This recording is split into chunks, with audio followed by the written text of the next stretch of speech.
passé, j'avais prêché sur les 7 âges de l'Église. Et le sous-thème du message que j'avais dit, c'était l'âge de l'Église de la Laodicée. Aujourd'hui, je vais faire la continuité de ce message pour clore. Parce que l'Église de la Laodicée, c'est l'image de nos assemblées actuelles. C'est la dernière église avant l'enlèvement.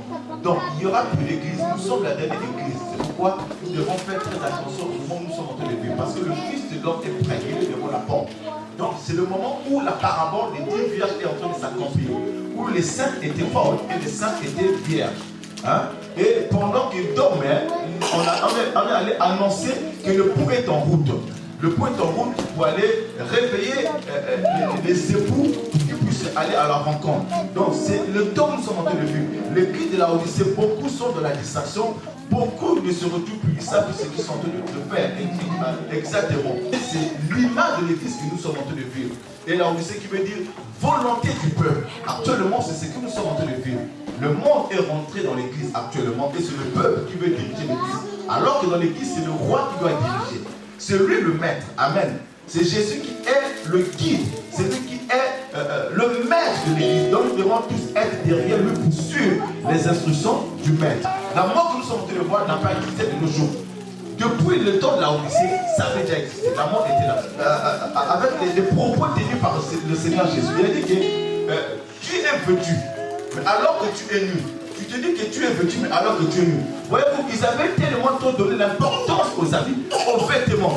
Mais le côté vêtements spirituel, ils avaient mis de côté. Ils se croyaient qu'ils étaient vêtus alors qu'ils étaient nus. C'est ce qui se passe sur le jour.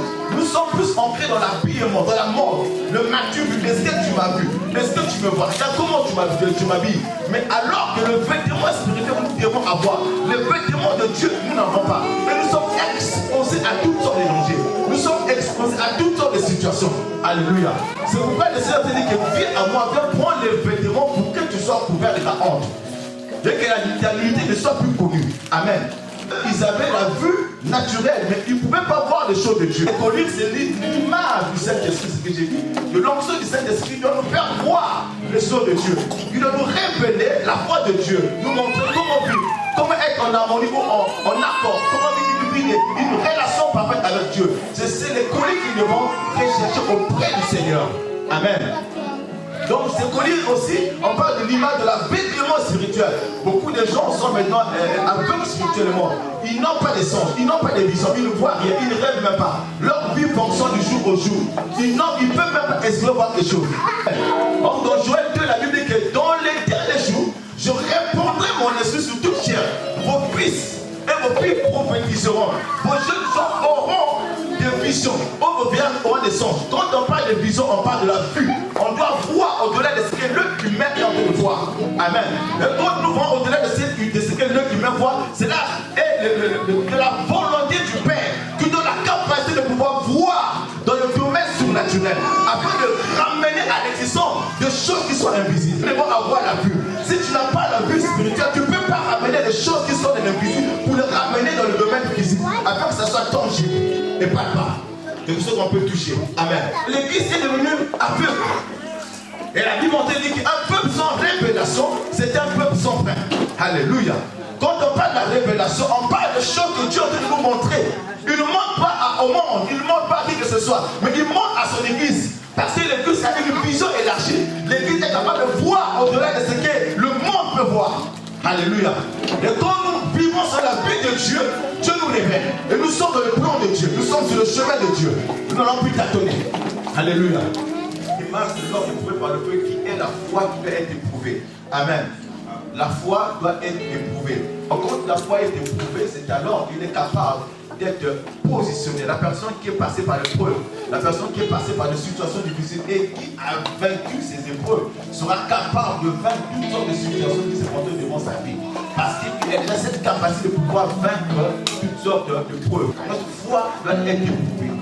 Quand la foi est éprouvée, c'est alors ce que Dieu a prévu pour nous va être donné. Il y avait 3 types de chrétiens que le Seigneur aussi avait, et c'est un peu le cas des froids, et de bouillons, par le tiers. C'est que je compte parce que tu n'es ni froid, ni bouillon, puisque tu es tiède, ainsi je te vomirai. Les chrétiens qui sont froids, ce sont les chrétiens qui aiment qu'on puisse te motiver, qui ne sont jamais engagés dans l'œuvre de Dieu, qui veulent toujours qu'on puisse les encourager. Mais ces chrétiens ne sont pas mauvais. Ils peuvent être affectés par les chrétiens bouillants. La chaleur des chrétiens bouillants peut affecter leur foi pour pouvoir les propulser vers le zèle. Amen. Donc ce sont des chrétiens qui sont appréciés aussi par Dieu. Mais les chrétiens bouillants, les chrétiens sont des chrétiens qui sont chauds. Ce sont des chrétiens qui aiment l'activité, qui cherchent la face de Dieu, qui aiment l'adoration, là où on prie Dieu en esprit en vérité, qui aiment la parole de Dieu. Ce sont des chrétiens qui sont capables de pouvoir amener la croissance numérique de l'Église, qui est capable d'évangéliser. C'est cette catégorie des chrétiens que le Seigneur a nous voulu. Ils sont entre le froid et le chaud. Quand on parle de tiède, donc il n'a pas de position fixe. Il n'a pas de position fixe. Quand elle est consultée les marabouts, elle va consulter les marabouts. Il va consulter les gens qui lisent l'avenir, il peut le consulter. Mais entre temps, il vient quand même à l'église, quand il commence à adorer, il commence à adorer. Il commence à mélanger de Dieu. La Bible dit qu'on ne peut pas servir de Dieu. Ou on aimera un, ou on va haïr l'autre. Donc ce sont des chrétiens qui n'ont pas de position. On le trouve dans le monde, on le trouve dans l'église. Ce sont des chrétiens que Dieu a promis. C'est pourquoi nous devons regarder notre vie. Est-ce que nous sommes parmi la catégorie des chrétiens froids, ou bouillants, ou tièdes? Si nous sommes la catégorie tiède, ça veut dire que Dieu nous a promis. Et que si notre marche n'est pas en collaboration avec la parole de Dieu, si nous ne sommes pas dans cette relation parfaite avec Dieu, ça veut dire que nous sommes comme des chrétiens tièdes. Et Dieu nous a promis. Et quand Dieu nous vomit, c'est un danger. Nous sommes exposés. Quand Dieu nous vomit, ça veut dire que notre vie est en danger. Parce que le garant de l'humanité, le gardien qui devait nous garder, s'il n'est plus à côté de nous, s'il ne marche avec nous, ça veut dire que nous sommes abandonnés à nous-mêmes. Quand un chrétien est abandonné, ça veut dire qu'il devient la cible des démons. Que la Bible te dit que soyez prudents, veillez et priez, car le diable rôde tout autour de vous comme un lion rugissant. C'est-à-dire que l'ennemi cherche toujours l'occasion, un moyen par lequel il va rentrer pour détruire nos vies. Et si Satan trouve la porte ouverte dans ta vie, il va pas blaguer avec toi. C'est pourquoi on doit veiller, faire très attention à notre marche avec Dieu, notre relation avec Dieu, notre intimité avec Dieu. Est-ce que nous sommes parmi les chrétiens tièdes, bouillants ou froids? Mais je te conseille d'être parmi les chrétiens bouillants. Parce qu'il y a beaucoup d'avantages quand tu es un chrétien bouillant. Apocalypse 3, verset 19, verset 22. Après avoir vomi, il dit, moi je réponds et je châtie ceux que j'aime. Et donc du zèle et réponds-toi. Et réponds-toi, voici je me tiens à la porte. Parmi tous les 7 âges de l'église, le Seigneur Jésus-Christ était à l'intérieur de l'église. La Bible dit que notre corps est le corps du Saint-Esprit. Donc Dieu était en nous. Il nous gouvernait, il régnait. Mais vous allez voir dans le dernier âge de l'église de la Odyssée, Dieu se trouve à l'extérieur. C'est-à-dire que nous avons chassé Dieu, nous avons chassé la gloire de Dieu. On s'est dit qu'on n'a pas besoin de toi, on peut se dérouler toute chose. On peut se dérouler tout seul. On peut évoluer tout seul, on n'a pas besoin de toi. Et le Seigneur s'est retrouvé à l'extérieur. Nous avons chassé la gloire de Dieu. Nous avons chassé le Seigneur par notre manière de vivre. Nous avons autorisé toutes sortes de messages, toutes sortes de vies, nous l'avons autorisé dans l'église. La Bible dit que les yeux de l'Éternel sont au pur pouvoir de l'iniquité.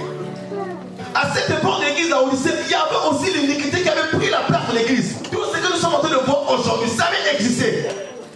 Dieu ne coopère pas avec le péché. Dieu ne te lève pas avec le mal. Ce sont des choses, ces pratiques qui avaient fait que Dieu se retrouve à l'extérieur de l'église. Il travaille avec nous. Mais comment Dieu pourra-t-il travailler avec nous s'il n'est pas à l'intérieur de nous? Il faut qu'il soit à l'intérieur de nous pour qu'il puisse travailler avec nous. Nous avons chassé la gloire de Dieu. Nous avons abandonné ce qui peut être notre force.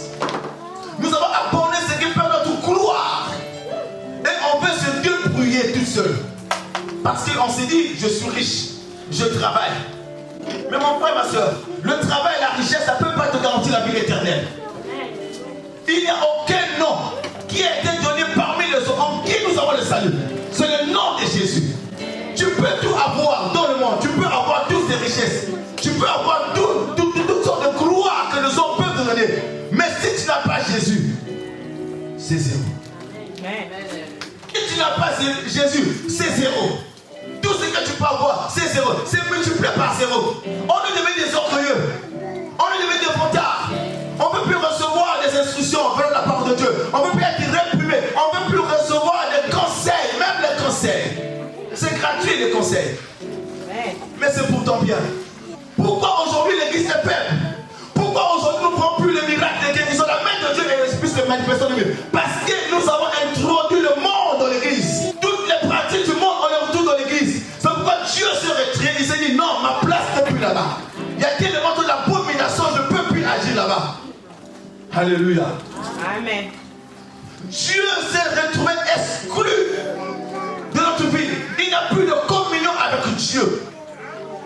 On continue, il n'y a plus de communion avec Dieu. On est coupé du ciel. On ne peut plus recevoir des orientations, des directives venant de Dieu. Mais il nous a dit une chose. Moi, je réponds ce que j'aime. Un don du ciel et réponds-toi. Voici, bien-aimé, la clé qui fait que nous puissions rétablir la relation avec Dieu. C'est la repentance. Sans la repentance, mon frère, ma soeur, il n'y a plus un autre chemin par lequel tu peux rentrer dans la porte. Tu ne peux pas passer officiellement dans la porte sans passer par la repentance. C'est le seul chemin. Alléluia. Quand le premier homme a péché, la mort est rentrée dans le monde. Et la mort a été tous les hommes. Le seul moyen par lequel l'homme devait être racheté, c'était un homme devait payer le prix. Alors quand cet homme a payé le prix, maintenant il a dit, le pardon des péchés et la repentance sera prêché par toutes les nations. Or c'est par la repentance que nous retournons plus de la gloire de Dieu ou de la présence de Dieu. Alléluia. Ce peuple avait mis Dieu de côté. Alors que Dieu lui avait donné un espoir, une clé qui devait faire que cette relation soit renouvelée. Ou qu'il retourne encore prendre contrôle de sa maison. Dans 2 Corinthiens 7, verset 10, la Bible dit que, en effet, la tristesse selon Dieu produit la repentance qui mène au salut. Alors que la tristesse du monde produit le péché qui mène à la mort. C'est-à-dire que si tu rencontres toi les désirs du monde, les désirs de la chair, sache que les désirs de la chair va te ramener loin de Dieu. Et ça va te mener à pécher. Et quand le péché rentre, le prédé est consommé, ça produit la mort. Et nous sommes coupés de Dieu. Mais or, la repentance selon Dieu. Quand tu es un cœur repentant, tu es triste, tu regrettes de tous les mal que tu as fait, tu regrettes de toutes les abominations que tu as fait. Alors, quand tu commences à avoir un cœur repentant, tu ouvres une porte grandement ouverte à Jésus de Nazareth. Alléluia. Nous cherchons la délivrance de gauche à droite. La délivrance n'est pas auprès de qui que ce soit. Tu vas tourner, tu vas voyager de gauche à droite partout le monde entier. La délivrance est entre tes mains. C'est pas la repentance que la délivrance va rentrer. Alléluia. Le vainqueur de la danse. Le vainqueur de la